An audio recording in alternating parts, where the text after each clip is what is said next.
welcome our third and second place drivers, Kimi Räikkönen and Sebastian Vettel.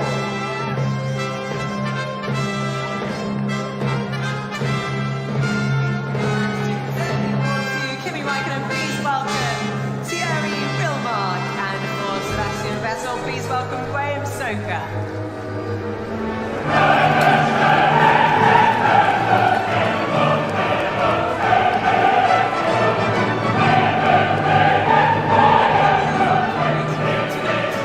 As they say, you had to be there, unless you're here with me now, because I'm going to attempt to unpack everything that happened in the extremely belligerent 2024 Formula One off-season. 2023.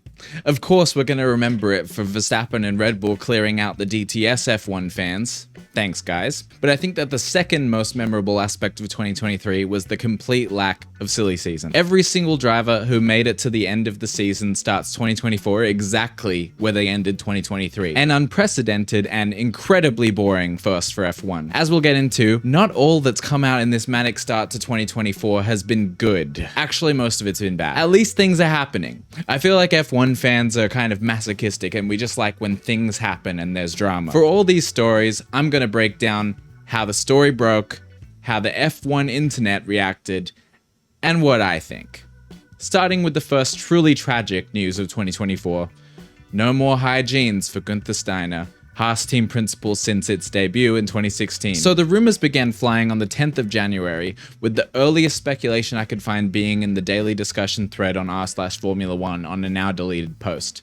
On Twitter, at F1 subreddit spread the rumor a few hours before the official announcement, quote retweeting the announcement that Haas technical director Simone Resta had left an hour earlier, prompting some F1 sleuths to find that Guenther's bio had been removed from the Haas website. The last sweep by the Internet Archive had it there on the 3rd of December 2023. The whole thing exploded from there, with the embargo being lifted at 9 AM PST. Gene Haas released this pretty clear-cut statement. The decision was motivated by performance. He appointed Ao Komatsu, formerly the Haas trackside engineering director.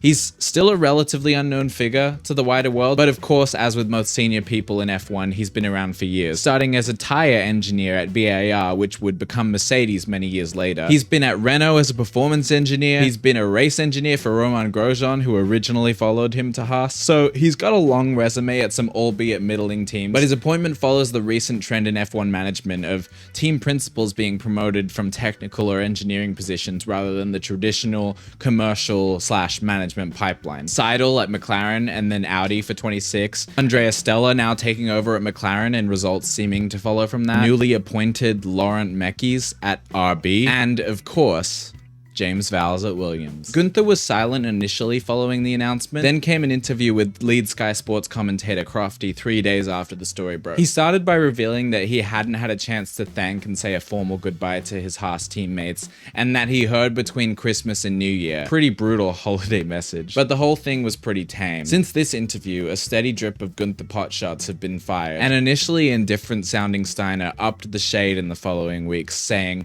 "I wanted to invest in the team, he didn't. We simply had different views on how things should proceed.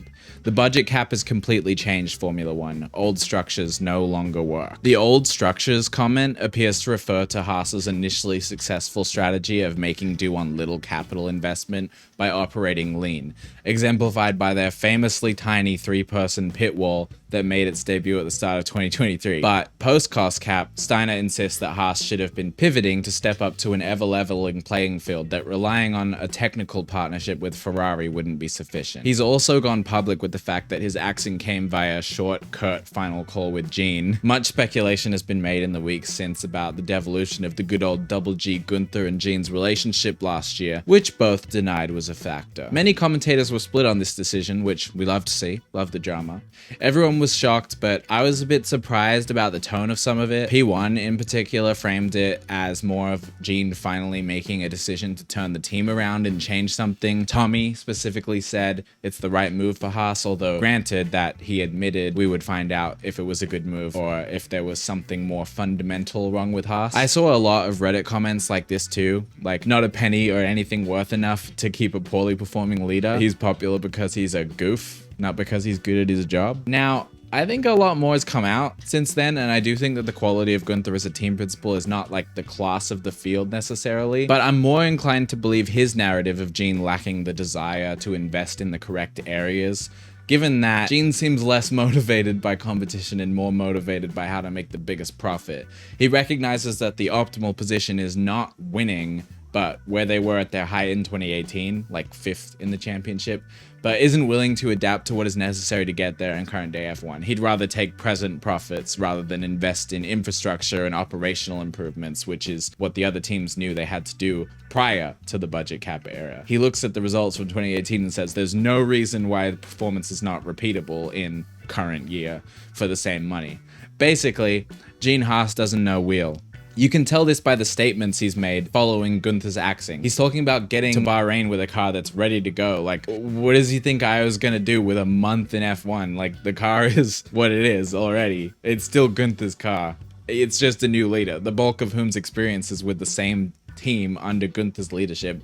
If Gene is expecting to see a difference in Bahrain, then he needs something checked. I think Guenther's instincts and experience in F1 has been somewhat discounted by the drive to survive effect, which has kind of reduced him to a TV character in the minds of many F1 fans. The way I see it, Gene Haas's model for the team had Guenther operating with both hands tied behind his back, focused on wheeling and dealing, and using his network to secure often questionable sponsors, just for the team to survive until the next race. His portrayal in DTS, that of a often frenetic, sometimes explosive guy when it comes to demanding results from the team and drivers, although he was talking to K-Mag and Grosjean and Mazepin, led many to believe that he wasn't actually good at his job. I think that the fact that Haas has shown pace and promise early in new regulations changes, like hitting their peak in 2018, the second year of new era regulations, and starting 2022 off well, shows that the team has the technical expertise to engineer a good car, but the problems come later on when chasing, or more accurately,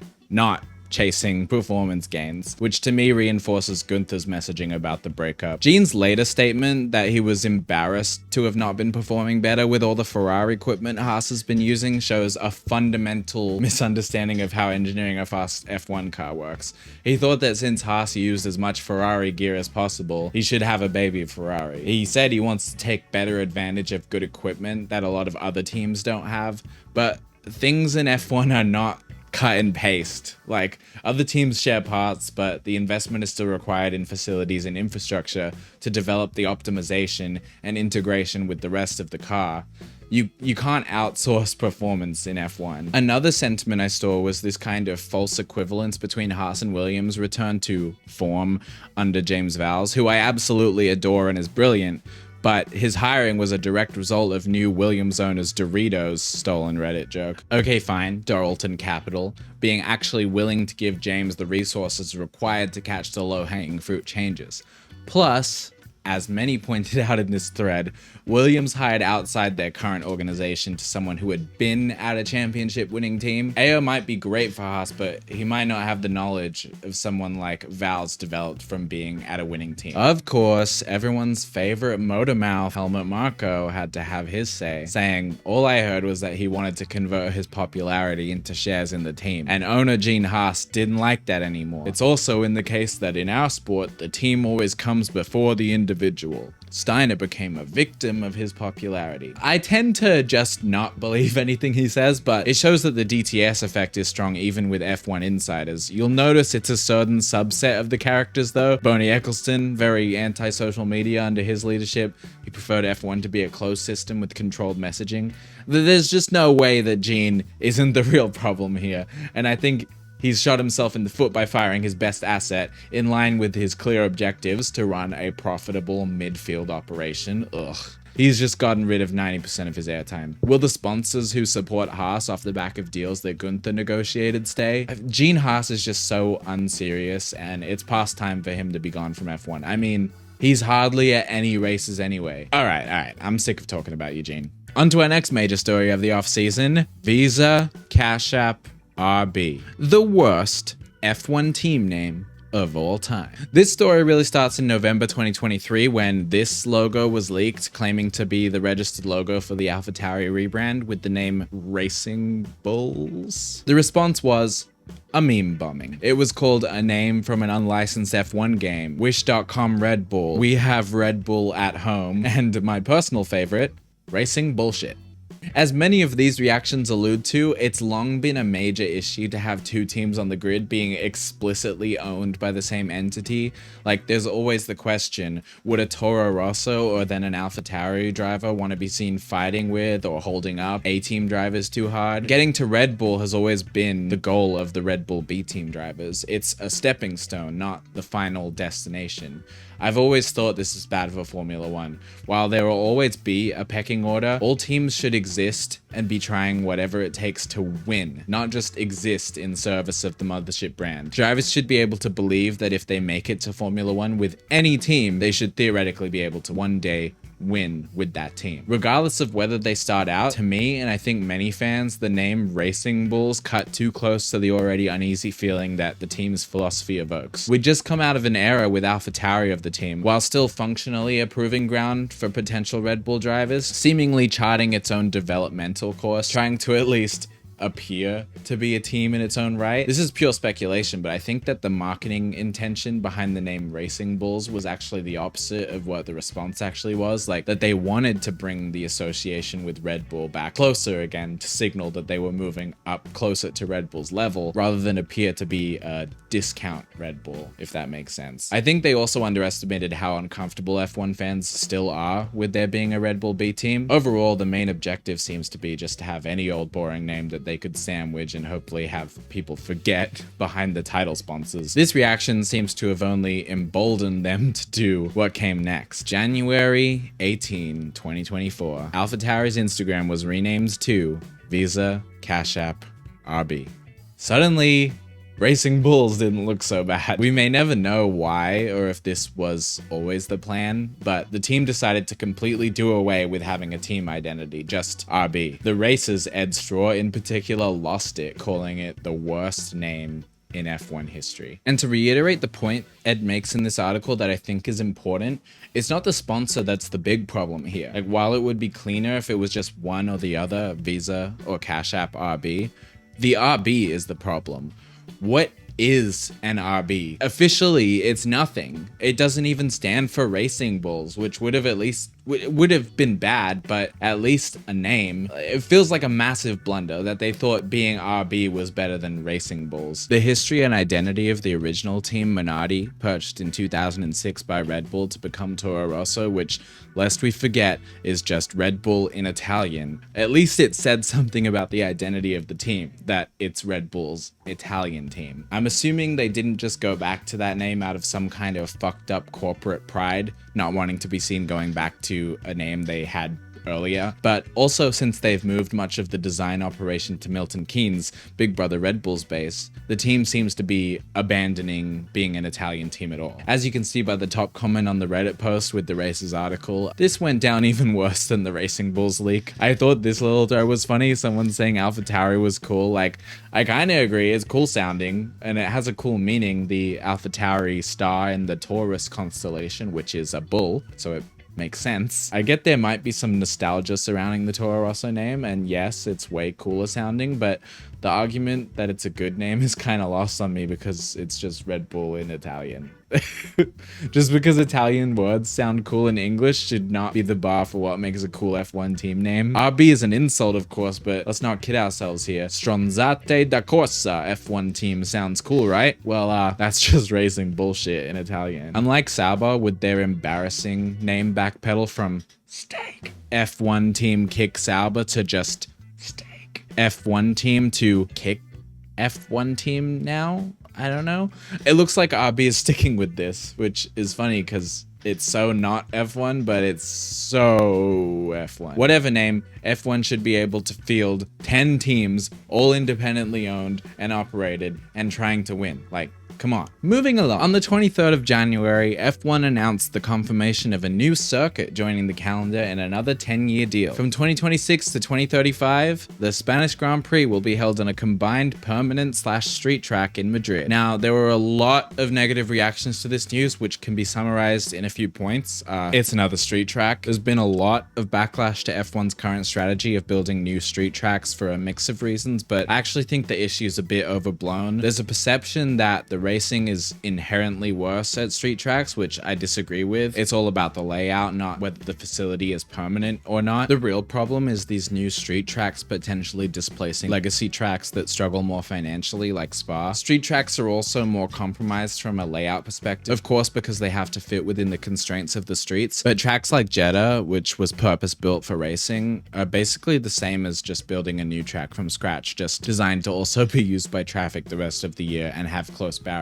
But let's not get into Jeddah right now. Actually, I think that the opportunities for more entertaining races can be greater at street tracks, and no doubt F1 uses this logic too, because close barriers increase the chance of safety cars. Safety-wise, though, this does concern me. While we may have some banger races around Jeddah to look forward to, I fear that the FIA and F1 are playing with fire by pushing crazy speeds on these tunnel-like tracks with bad sightlines and nowhere to go. We've already seen how drivers' complaints have led to sightlines being improved at Jeddah, but fundamentally the danger is still higher than with runoff. Through the history of Formula One, the amount of danger the sport, fans, and drivers have been willing to tolerate has consistently decreased as safety has improved. We may be encountering a time where, because the cars and circuit barrier tech are so safe now, circuit design is moving less safe to maintain the same overall safety level, when we should be pocketing the rewards of safer cars and continuing to push safety in circuit design. One day we may look back on tracks like Jeddah as reckless abuses of years of progress in car safety. Point 2. The layout looks bad. We'll see, and you never know until you race it, but yeah, it looks bad. The straights don't look long enough at all for cars to get a run and pass into the next braking zone. Some reporting has been made about the track featuring potentially heavily banked Zandvoort style corners at the long turn 10 and elevation changes and tunnels. It could still be an interesting track, and the banking could create overtaking opportunities. Remembering F1's most recent new tracks designed under F1's head of vehicle performance Craig Wilson have been successes layout wise so far in terms of producing good racing. Vegas, Saudi Arabia, the modifications to Zandvoort. I even think Miami. The people involved in designing new circuits for F1 have so much data at their disposal these days. It really seems unlikely they'd concoct a true stinker anymore. They're smart and will have thought about the racing product every step of the way, even if the area they're given is compromised. I would argue that Vegas is a great example of maximizing the opportunities for action within a very constrained area. It's not even a street track through somewhere scenic or interesting. Obviously, one of the benefits of building a street track in theory is that it can be in a picturesque spot in the middle of a city and have that wow factor like Vegas, but I'm not bothered about this point. When you watch a race, other than the wides, most of the time tracks, even Vegas, go unnoticed as we watch the action. Even though a street track might not be in the middle of or in the best part of a city, as F1 keeps saying in their marketing push around the track's announcement, the main benefit is that the track is closer to the people and they can access it more easily. Having been to Austin last year, I can see why this and Miami are still attractive options to bring more fans to the event. Transport to and from the track in Austin was insane. The next one is corruption/politics. This part was exhausting to read about, and I'm not well versed in the local Spanish politics, so won't go too deep into it. But this track seems to have been pushed along as part of a broader regional rivalry between Catalonia, i.e. where Barcelona is, and the home of the Catalan people, still Spanish but a different ethnic group, and Madrid, the center of the ethnically Spanish population. There's a bunch of speculation about corruption and the political motivations of the ruling party of Madrid, but I can't figure it all out and I don't have time. All I know is that the organizers are going to pay F1 500 million euros in 10 years, which is twice what Catalonia paid for Barcelona, and puts it in line with what the Middle Eastern circuits pay, and they all lose money because of sports washing. So it seems unlikely to be profitable without government subsidy. 5. The 10-year contract. I guess this is the norm now. Tracks just get 10 years on the calendar without being raced ever. If this track sucks, then this will suck. But business-wise, I mean, are we surprised? You can't build a new facility only for it to run like 3 to 5 years like Valencia. I get why people are upset. They're stuck with something for 10 years that they don't want. But the alternative is binning off the track after 3 years if the racing isn't good, which also just isn't a good idea. We should be more concerned about making sure that we do everything possible to make the racing good before we turn up, which,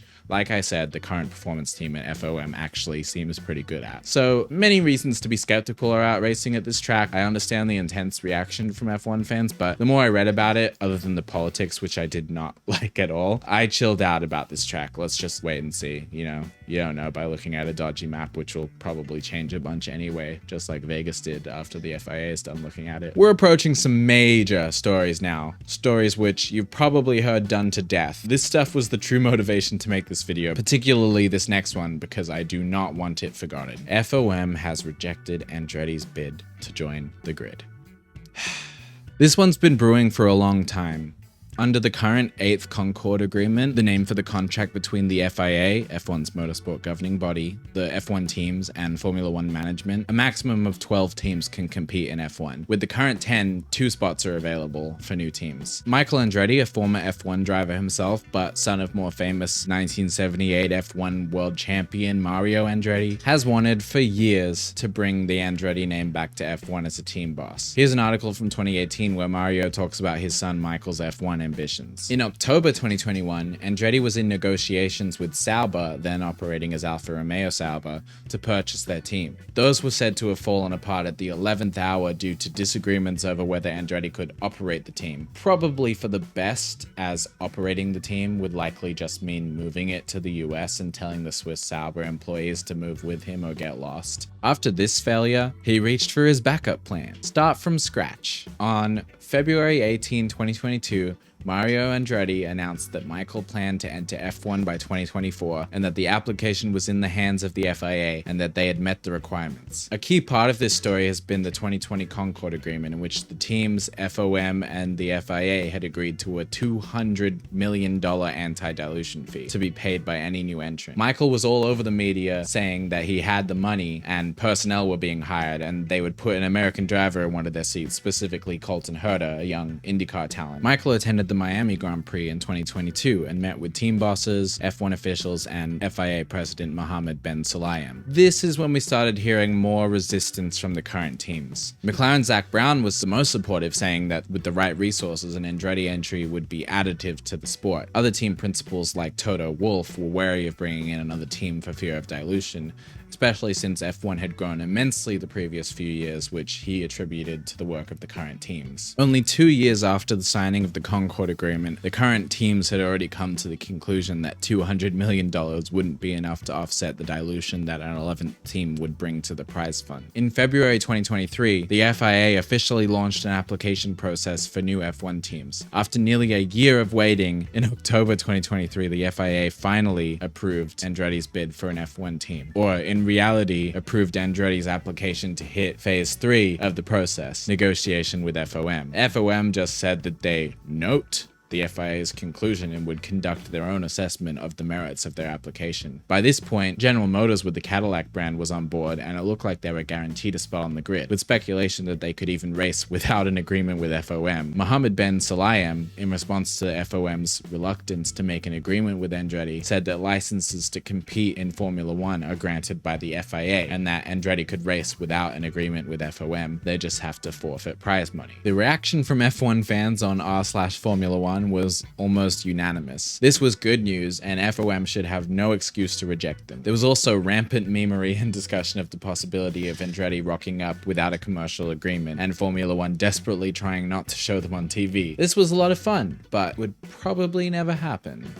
2024 now, the 29th of January. Andretti releases a photo of a wind tunnel model F1 car it was testing at Toyota's facility in Cologne. They're serious. Over 120 people are earning a paycheck working on their F1 project. 2 days later, F1 rejects Andretti with a savage statement, and here's the whole damn thing. FOM acknowledges the FIA's invitation and application process. They insist that the agreed process is that the commercial rights holders, them, approval is also required for an applicant to be selected. FOM wrote to Andretti with questions on the 10th of October 2023, which they call the process letter. Andretti answered the questions on the 24th of October, pretty eager. They considered the application and then wrote Andretti again on the 12th of December 2023 with an invite to an in-person meeting, which they state Andretti did not respond to. We'll get back to this. They outline the review criteria: competitiveness upon entry, impact on the value of the championship, power unit supply and those plans' impact on competitiveness, fan growth and engagement, both FOM research and Andretti's, key stakeholders assessments, operational impact of an 11th team for existing circuits, impact on the financial results of FOM, and the applicant's financial sustainability. They insist that they did not consult with the current F1 teams, however, they did consider the best interests of the championship and all commercial stakeholders,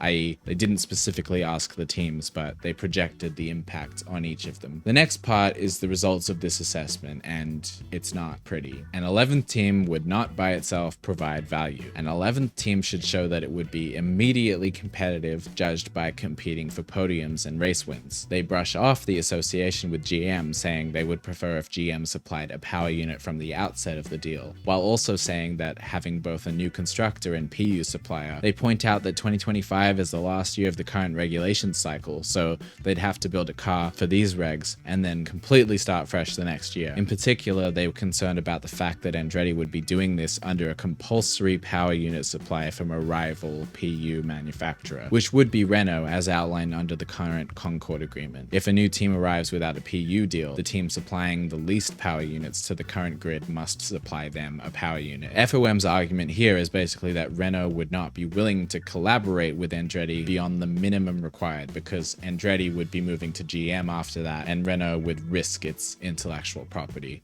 Then FOM outright say there's no basis for any new applicant to be admitted in 2025 because of the above reason, and they fire a shot at Andretti for even proposing to do that, saying that's a reason to question their understanding of the scope of the challenge. They continue to say that F1 is a unique technical challenge and that Andretti hasn't faced any other like it in any other motorsports discipline it has competed in. There's a bit of a throwaway section here where FOM states that coming in as a new PU manufacturer is a huge challenge, which would take years of investment before a manufacturer is competitive. They say that GM has the resources to attempt this, but success is not assured.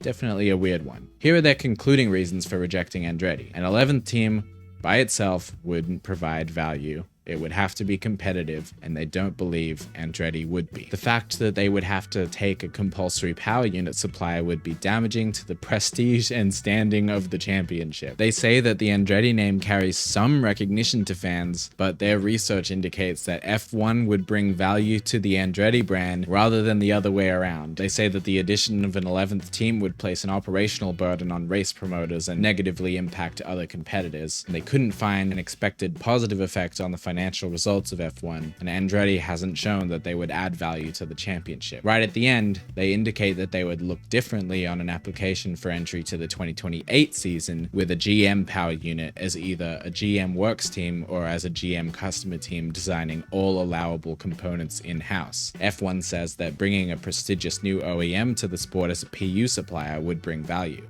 Phew! Still hanging in there? FOM really went word vomit on their asses, and it didn't go unnoticed. The internet spewed it all right back at them. F1, both the teams and FOM, had been in a defensive shape about Andretti joining from the start, recoiling at Michael's very public campaign for it. The news wasn't surprising, but what Andretti's campaign had done was rally fan support. It was always going to be easy to get everyone on board for 2 extra cars. That's 2 extra seats for potentially great drivers, 2 more potential podium sitters or winners every weekend, 2 more cars going around making spectacular moves, creating new rivalries, crashing and causing safety cars. It's 10% more action if TV direction can keep up. The reaction on Chris Medland's Twitter thread and on the subreddit says it all. A bookmaker with the full name of the team illegal in half the countries, referring to Sauber. The crypto sponsors, the Rich Energy Uralkali sagas with Haas. Of course, just enough time to rewrite the Concord agreement to 5 times the entry fee, and then we'll take this seriously. A lot a lot of finger pointing at Haas. A minority of fans sided with FOM that Andretti adds nothing that Haas doesn't already, but I think that this is a good rebuttal to that point. F1 wanking themselves into a coma of the US market and rejecting a US team who would try a lot harder than Haas to compete is certainly a decision. We'll get into this more, but especially this second point too. F1 needs a US team to do well to build the US audience. This story caused a true shitstorm in the motorsports world. Andretti competes in motorsports across the world: IndyCar, IMSA, Aussie Supercars, Formula E. You had people from all those spheres chiming in. One that struck a chord in particular was former Australian Supercars and current IndyCar driver Scott McLaughlin, who sent off some fiery tweets. A racing series wants to expand into America, but won't allow any more American teams in it. Makes sense. Yes, Scott, it really is that silly. Only note I'd add is it's not just any American team, it's a legendary team with a legendary name that all US and global race fans already know. Then he decided to take the opportunity to fire a shot at F1 as a spectacle. It's alright, take your 10 teams, we will have 27 cars within a second in a few weeks, having zero idea Sunday morning who's going to win the race. All the very best. Let's fucking go. IndyCar. He's not wrong, but this one definitely got people riled up. It was always going to happen with this news. Someone was going to take the opportunity to reignite the war of words between Indy and F1 fans. All I say is that real winners watch and love both. I'm not a real winner. Not to get too defensive myself, but I'll happily stick my neck out for F1 as a better package overall if someone asks. I think this is a bit of an insecure jab. He makes a good point, but he knows F1 is better, or else more people would be watching IndyCar. Leaving that there. About 5 hours after FOM's release, Andretti Cadillac released a statement in response. Andretti Cadillac has reviewed the information Formula One Management Limited has shared and strongly disagree with its contents. Andretti and Cadillac are two successful global motorsports organizations committed to placing a genuine American works team in F1, competing alongside the world's best. We are proud of the significant progress we have already made on developing a highly competitive car and power unit with an experienced team behind it, and our work continues at pace. Andretti Cadillac would also like to acknowledge and thank the fans who have expressed their support. Most upsettingly, Mario Andretti simply tweeted, "I'm devastated." I won't say anything else because I can't find any other words besides devastated. A couple days later, after absolutely nothing else of note happened in the F1 world, Andretti Cadillac released another follow-up statement, clearly not having it. They clarify, to FOM's point about a 2025 entry only to scrap the car for 26, that was a function of the process having started over a year ago, and that for many months now they've only been planning for 2026. Another more interesting admission here is that they were not aware that an offer of a meeting had been extended and would not have declined, and now they want another chance. So, had FOM lied about the meeting? Well, it's tempting to believe that they would, but no. It went to the junk folder, and no one sent a follow-up.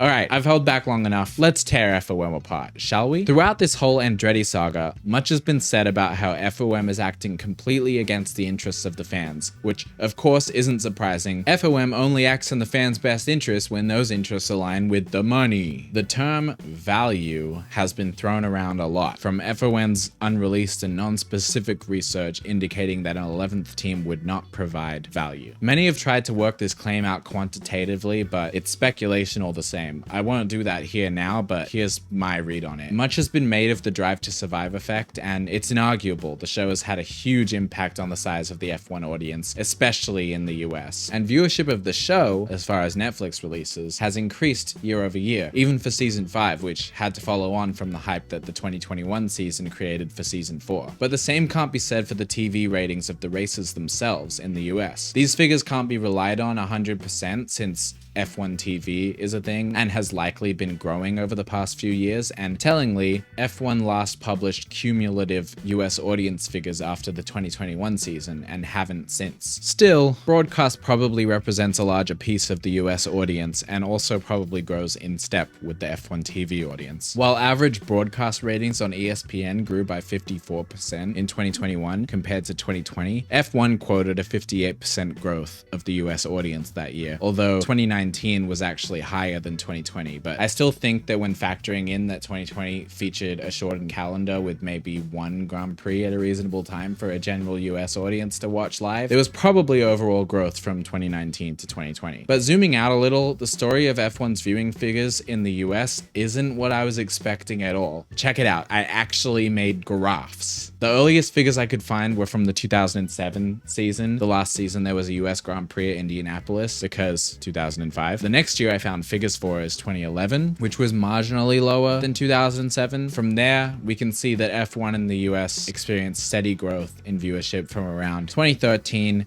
to 2018.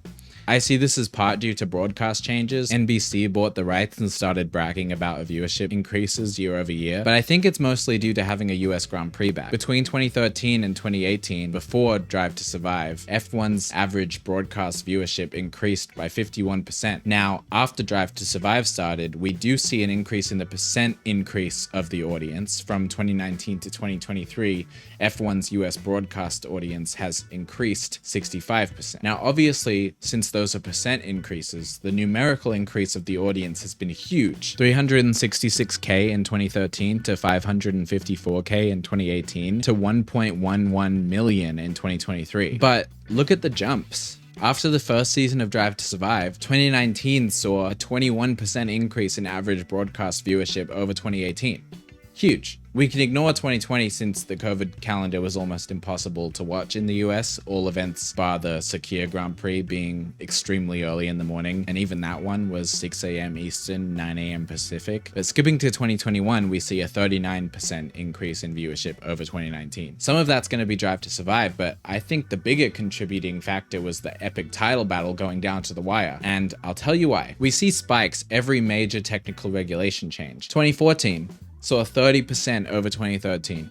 2017 saw 11% over 2016. 2022, 30% over 2021, similar to 2014. If we look at the second year after a major regs change, 2015 saw a smaller but sustained growth over 2014, 9%.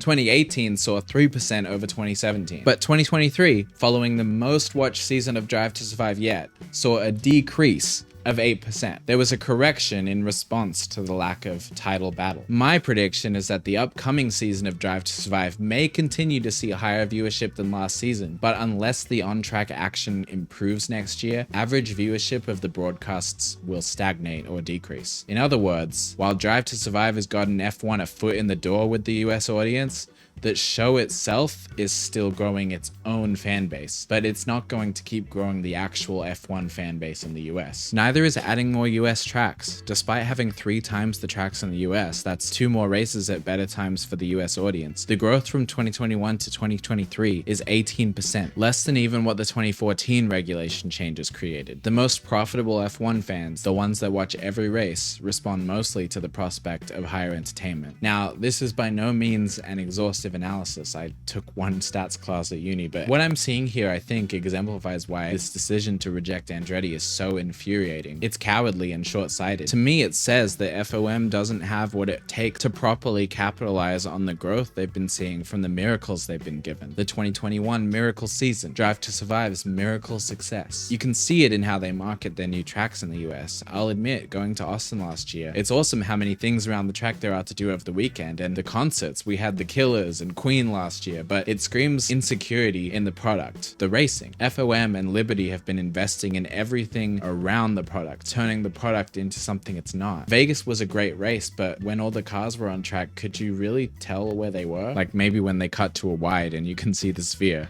But as I said in the Madrid section, street tracks aren't a problem in and of themselves. They can produce better racing in some ways, and being convenient is huge for getting people to the event, but the experience is defined by how good the race is, not what else they can cram into the weekend to make up for it if it's not. And what about Drive to Survive itself? I still love it. It's so great to watch the drivers and teams and events of the season from a different perspective with the full-on production behind them, but it's aimed at a general audience unfamiliar with F1. It's often dumbing down the nuances of the sport. It's introducing and reintroducing concepts F1 fans all already know. How long does this show in its current format continue? I'd love to see Drive to Survive morph and change into something more as the target audience over the past 5 years has become more familiar with F1. We saw after 2021 that the show's format wasn't suited to covering a season with a sensational battle, narrative, and chronology of its own. People wanted to see 2021 dramatized. Instead, we got maybe 1 or 2 episodes that were actually about what everyone thought 2021 was about. The teams and the drivers are also too wary of its success and effect now. It feels less like a raw, fly-on-the-wall production and more like a concerted PR puff piece. I don't think that Drive to Survive has reached the entire general audience yet, but when they do, what do they do to then grow with these fans and avoid becoming stale and too general, and keep delivering on the things fans have never seen before? The show in its current format has a limited life cycle, like any other show, and I feel as though its power is peaking, and FOM isn't making the right moves to make the most of that power. The Andretti rejection is proof. Adding another team gives you an immediate 10% better chance that something interesting happens. It's a 10% better chance that someone finds a driver they love and will watch every race to support. It's a 10% better shot at having an inter-team title battle. It's dozens more senior team personnel who could be Drive to Survive stars, who could give a casual their first taste of F1 and extend the shelf life and novelty of the show. Never mind that that team is Andretti, with millions of pre-existing motorsports fans and a hero patriarch, a star of F1 itself, a former champion, with the backing of one of the largest manufacturers in the US with GM, with the money, the open-armed embrace of being American, a winning history, a convincingly pitched ambition to win. And for what? Locking in some short-term growth in the financial results? For once in their godforsaken history, FOM and the sport shouldn't have to worry about the short term. If not now, then when else could FOM ever risk immediate profits for the long-term potential of an extra team, let alone Andretti? The US market still has so much more potential. Miami was watched by only 2 million people in the US this year, where 160 million people watch live sports at least monthly. That's nothing. With a serious American team, FOM could easily see their required 10% increase in global reach to justify the additional slice of the pie from the US market alone in the next decade. That's a totally vibe-based statement and probably not actually true, but it wouldn't just be the US audience that would benefit from the boost that an additional competitive team would provide. And I'm not even going to entertain FOM's argument that Andretti wouldn't be competitive, because that's just them covering for their conservative financial strategy. Andretti competes to win across so many major motorsports, and they do win. This is the darkest moment in F1 since Massey lost it in 2021. And FOM knew damn well it was, because they knew damn well that the Hamilton news was going to drop the very next day.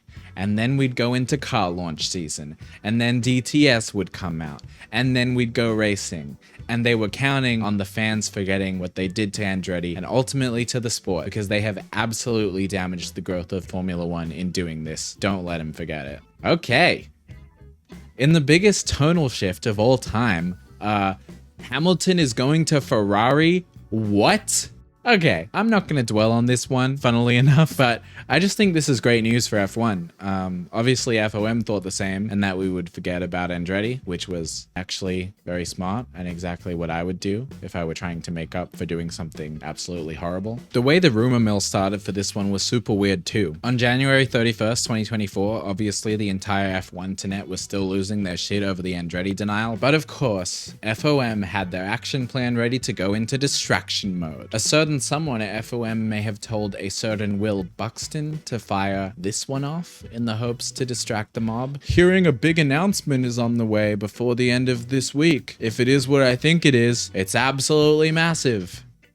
Yeah, well, he wasn't wrong, and don't get me wrong, because I respect the hell out of Will Buxton. I don't think there's anything wrong with him, but he worded this one very carefully. If it is what I think it is, like, my guy knew exactly what was gonna happen the next day. Boom. 1st of February, 2024, Hamilton going to Ferrari for 2025. And we lost it, of course. At long last, the Tifosi and the Team LH44 mob joined forces to become the ultimate concoction of pure, toxic passion, and no one, apart from Will Buxton, saw it coming. Seriously, how did anyone manage to keep this under wraps? Amazing feats of secrecy, the likes of which the world has never seen. I swear, that's the most impressive part of it. And obviously, this has huge implications. Let's talk Carlos Sainz in 2025. Where will he go? Some have linked him with a drive with Sauber, soon to become Audi, in 2026, which could see him move to become a team leader there when I'm assuming Bottas and Joe will be gone. Sorry, guys. Honestly, I think that's his best bet. I don't see him pulling the switcheroo with Hamilton and hitting Mercedes, but hey, it's possible. Oh, Mercedes. What are they gonna do?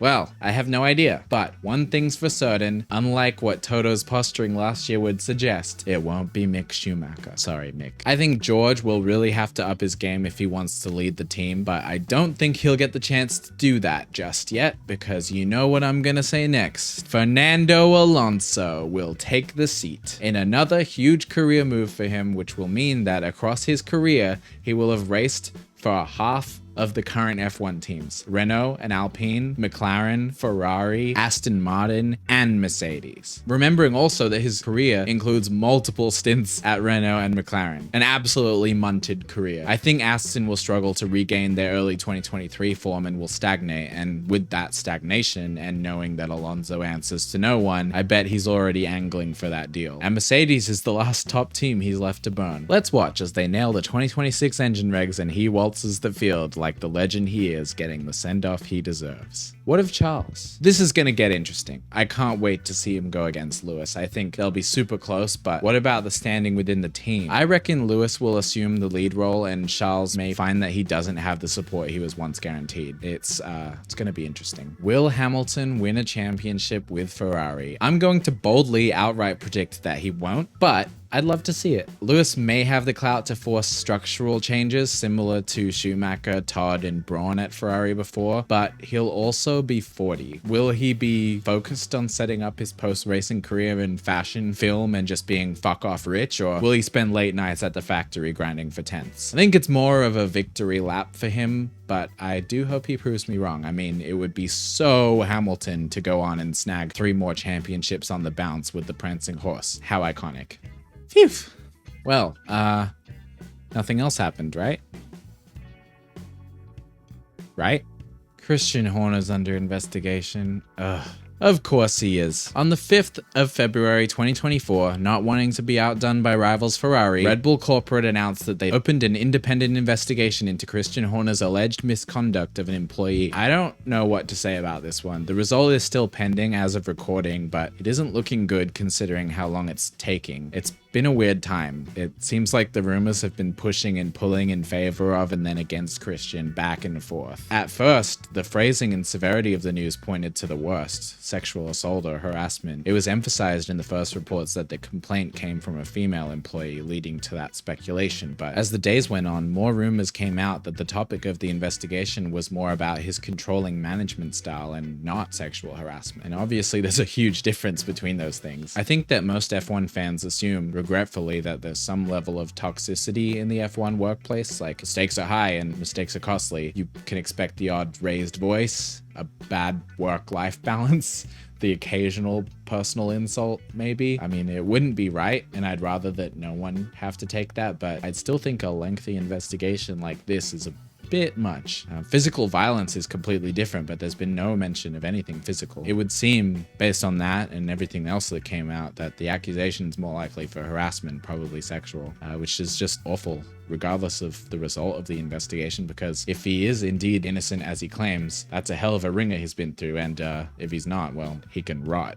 Some of the more peripheral discussions this has promoted have been kind of interesting. If there's any truth to it, obviously, probably not. An early rumor was that Christian had lost support within the Red Bull racing team, and there were also reports that this could be an escalation of the supposed power struggle between him and professional dickhead Helmut Marko. Then there was the speculation, considering that the story first broke in the Dutch media, that there had been a falling out between Christian and Jos Verstappen. There was also speculation that Horner and aero genius Adrian Newey had contracts that protected each other should one leave the team. Then there was speculation that Newey had actually also fallen out with Horner. There's been a lot of speculation. All of this ran rife right up until the Red Bull RB20 launch, the 20th Red Bull car. During this offseason, almost as if sensing that everyone's busy thinking about other shit, teams have favored the quick 1 to 2 minute render livery reveal over the traditional launch event. But of course, Red Bull, with their embattled team principal, had to go all in for their 20th anniversary, which was actually really well done despite the awkward background drama. I hope the many hundreds of Red Bull team personnel, past and present, were able to enjoy and reflect on what they've achieved as a team. Despite the ongoing investigation, investigation, Christian was there and spoke to the media for the first time since the investigation went public, denying the allegations and all of the peripheral drama, of course, but looking pretty deflated to me. It's certainly telling that Christian's sticking to his post as team principal despite the huge question mark over him. Like, yeah, he hasn't been fired, but I can't imagine what it's like trying to work with all this going on. Anyway,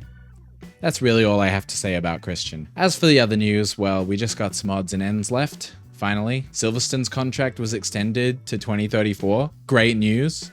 Australia will go back to being the season opener in 2025, as it should be forever. The cars have some bare carbon on them, but it wasn't as bad as everyone who freaked out after seeing 2 cars thought it would be. Ferrari has some pinstripes. Williams has some pinstripes. Alpine's pink and blue liveries both look exactly the same because for some reason they put bare carbon on the surfaces of the car that stand out the most. Ooh, they revised the sprint format. No more sprint Saturday. Now we've got Friday sprint quali, then sprint. Teams are able to make setup changes ahead of race quali and then the race on Sunday, which is so much better. Actually, hot take alert, I think this is the best weekend format for most tracks. Not Monaco, obviously, but I'd have this regularly. As a fan of watching F1 cars race, I'm excited for how much of that I will get to watch on sprint weekends. And now, hopefully, the revised Parc Fermé rules mean it's less of a pure spoiler for the race. And for those who have real jobs, you can more easily skip the Friday sprint quali and still catch quali for the race on Saturday as normal. I think,